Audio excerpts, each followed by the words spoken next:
Hello again, Shane, Garage of Constant Sorrow. Back at it again today. Luckily, there's a tropical storm passing overhead, so we got a little relief from all that heat yesterday. I'd say it's about probably 20 degrees cooler out here. Feels pretty good. Rained a little bit, but we're under cover. All right, so we got the new rack and pinion. Of course, they got all the warning tags, don't do this, better do that, don't void your warranty, flush the system. So I guess you got to do that. We got new cotter pins and O-rings, and oh look, I got this thing kind of strapped in very loosely. The box was in good shape, but I don't know, it seems kind of loose. I got me a new knife, check it out. Love it.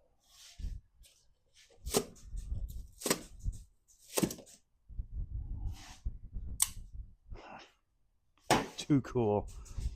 I saw that on South Main Auto. Eric O's got one. Oh yeah, those are tight. Do it like a tiger. I'm gonna take that off. Get that off. We gotta get these outer tie rod ends off of this one. I checked them; they're pretty tight still, so we're gonna reuse those. Take those off. Count the turns, and then, actually, I'm gonna count the turns and measure the length just to double check, because I want to get this thing as close as possible so they can at least drive it home before they gotta get an alignment. So, all right, let me get this set up and we'll get you back in the tripod.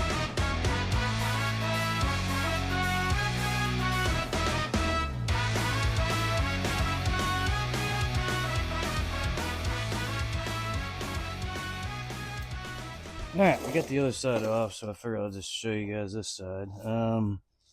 So it was 18 1/4 inches on both sides from this edge of the boot, which I know is probably not exactly the same across the board, although it could be. There might be a channel in here with that where this clamp sits. I don't know, but it was exactly 18 1/4 on both sides, so we're gonna stick with that. We got 17 turns out of the other side, so we are going to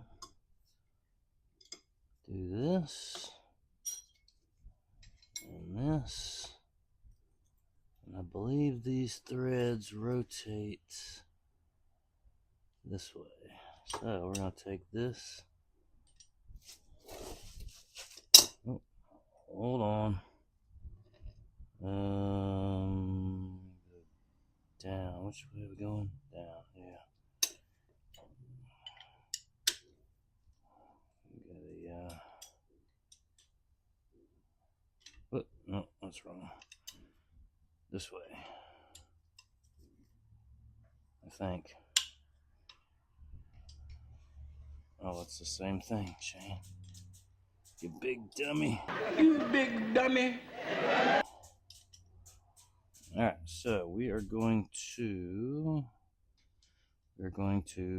switch this around the other way, because I need to stand on this. Hang on, take that off there. I need to stand on this because I need the leverage. We're going to pull up on this. So let's spin this. This needs to go a different way.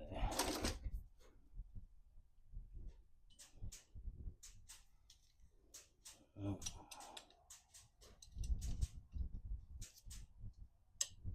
Okay, now. Ooh, there we go. That one was easier than the other side.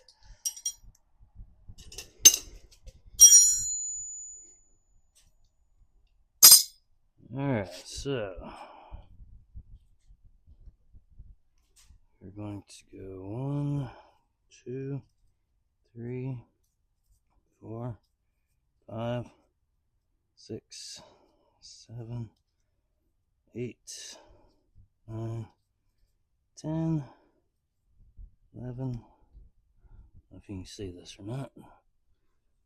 12, 13, 14, 15, 16, 17, and a smidge. But still, about 17. And we're going to throw some anti-rust juice in here just for shits and giggles. And we got to get this nut off, because they do not give you one in the box. Oh, great, that's tight. A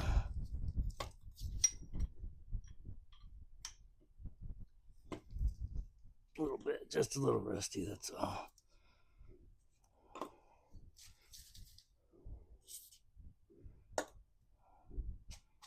A little help.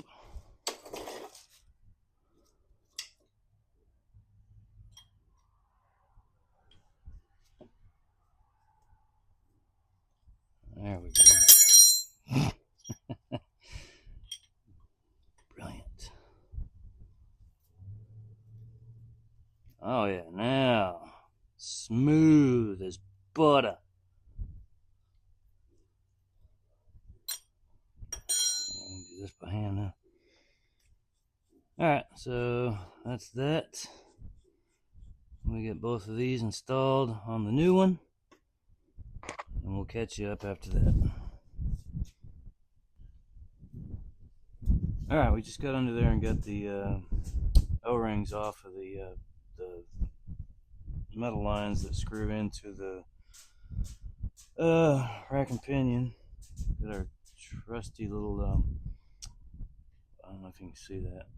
It's a pretty cool O-ring removal tool. I used to use a pick until I realized I was possibly doing damage to the sealing surface of said O-rings. So we got the right tool for the right job now. Anyway, we're going to get the new ones on and proceed. Okay, got it. We got our nut on, and we're going to find out where this engages first. Feels like right there, so we're pointing up. So we're going to start at the up position. We're going to go 1, 2, 3, 4, 5, 6, 7, 8, 9, 10, 11, 12, 13, 14, 15, 16, 17. I'm going to slide that down this way.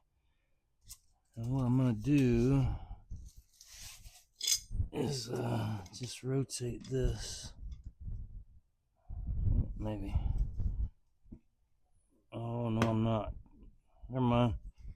That's going to twist that boot. And I don't feel like messing with the boot. So we're going to go just a little bit. Let's see.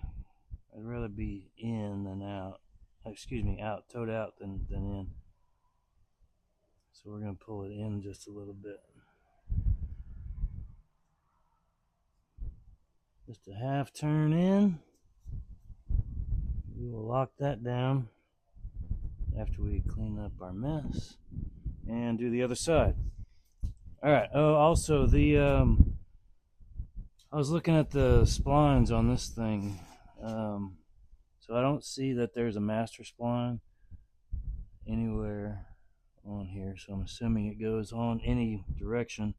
So we'll have to make sure that the steering wheel's still straight, which it is close, but close but not exact. So we'll fix that before we hook it up. All right, so we got a little scratch your head moment here, a little throwback to Arsenio Hall. Things that make you go, hmm. So this has threads up until this point, then no threads, then threads again, and it's actually threads. It's not just, you know, bumps or ridges. It's threads. Weird thing is there's nowhere for these threads to go into. I took the nut off and it slid right out. So these threads are not engaged in anything. Isn't that weird? Comment below if you've seen that before. All right, we got it slid in. We got it bolted in. We got the sway bar bushing clamps locked down. Gotta get this out of the way. Oh yeah, we gotta do this other side too. This one out of the way. There, so that can drop. So this can go up here, like so. Same for this one, like so. All right, get the bolt on that, or the nut, I mean. We got to get the outer tie rods in place, locked down with our new cotter key. Ta-da! All right, so almost done. Yeah, we'll do one more. I'll be back. All right, we got it all buttoned up. Well, more or less. I still got to put tires on, but we got everything together. Let's show you. All right, those are back on, torqued with new cotter pins. Got that back in its place. I did start it up and ran through several cycles of running the steering wheel back and forth to get all the air out of the system after we filled it up. Filled it, checked it, was low again, filled it, checked it, was low again after I did it several times. So I think I got the steering wheel straight right now. I think their tires are going to be pretty straight. Yeah, I'm thinking that's as close as I'm going to get it anyway. It had a bad squeak too when you start it up. I mean, it would just sit there and squeak. So I took the belt off to just feel some of the pulleys. The water pump and the tensioner both had a little bit of slack, lateral movement, but I couldn't feel any roughness in any of them. So I put it all back together, started it up, no squeak. I fixed it. So I'm thinking maybe that tensioner had too much pressure on it. It's one of those with the piston, the hydraulic piston that puts pressure instead of the spring. So I'm wondering if maybe in that piston got seized up a little and was just putting too much pressure on the whole serpentine system, or maybe it wasn't enough and it was allowing the belt to slip a little bit. Who knows? We'll tell the customer what we found and let them know it's not squeaking anymore, but we didn't actually fix anything. If it comes back, let me know. All right, anyway, get the tires put back on, torqued to proper specifications, probably somewhere around 80 foot-pounds, 90 maybe. Take it for a test drive, see where that steering wheel's at, see how far off it is, and ship it off. All right, well, that's it for this one. Thanks for watching, and we'll see you in the next one. Talk at you later. Hey, surprise, a little bonus footage. So it turned out when I took that thing on a test drive, well, number one, the steering was off. I mean, you could feel something weird. It ended up being the toe was way off. I don't know if the replacement had different length of the inner tie rod that has the bar that comes out of it, if that was a different length or what, but it was way off. So I had to sit there and adjust and then test drive and then adjust and test drive until it got to where it felt normal. At least I told him, you get it home, but you got to get this thing aligned. Also, during the test drive sequence, I noticed the wheel bearing was making a lot of noise. So the car got dropped off to me, so I didn't drive it initially.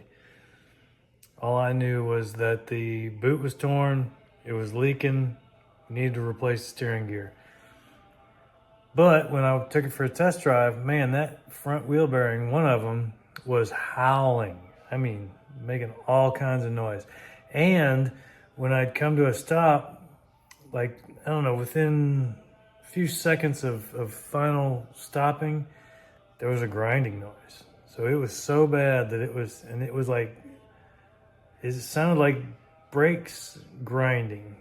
But I looked at all the brakes, nothing was rubbing metal to metal. I mean, it was definitely metal to metal sound. So it had to be that wheel bearing. And it's a press-in wheel bearing, so I don't have the proper tools to do a press-in wheel bearing. So I called the customer, told them what was up. They said, hey, do you know anybody? I said, well, there's another guy here in town that, he could probably do it. So I went and talked to him. He said, yeah, let me, bring the car to me. I take the steering knuckle out. I bring it to my buddy who's got a machine shop. He presses them in for me. So that got done and taken care of. And in the meantime, the threads on the lock nut or the wheel nut that holds the CV shaft through the bearing and through the bearing, the wheel bearing, essentially. They took it off, it was rusted, so the threads got messed up. So we had to do a CV shaft too, which, whatever, it is what it is. All right, go ahead. So I had to tell my customer. Well, actually, he ended up doing that without calling me, which I was very upset about, because industry standard is you call the customer and get approval for anything. He didn't even call. He put a new CV shaft in it and then charged me another, I don't know, $200, $250, something like that, for the CV shaft. I'm like, come on, man, really? So, needless to say, I probably won't be going back there again. Anyway, that was the saga of that. Picked it up after he finished it. Sounded great. No wheel bearing noise at all. And customer took it to go get the alignment. All right. Anyway, it's always something. It really is. But this one turned out good because the customer understood. Actually, I absorbed part of the cost of that CV shaft because I didn't get a chance to tell them about it. And so I took some of that responsibility on myself, even though it was the other mechanic that screwed me. Anyway, all right, we'll see you in the next one. Talk at you later.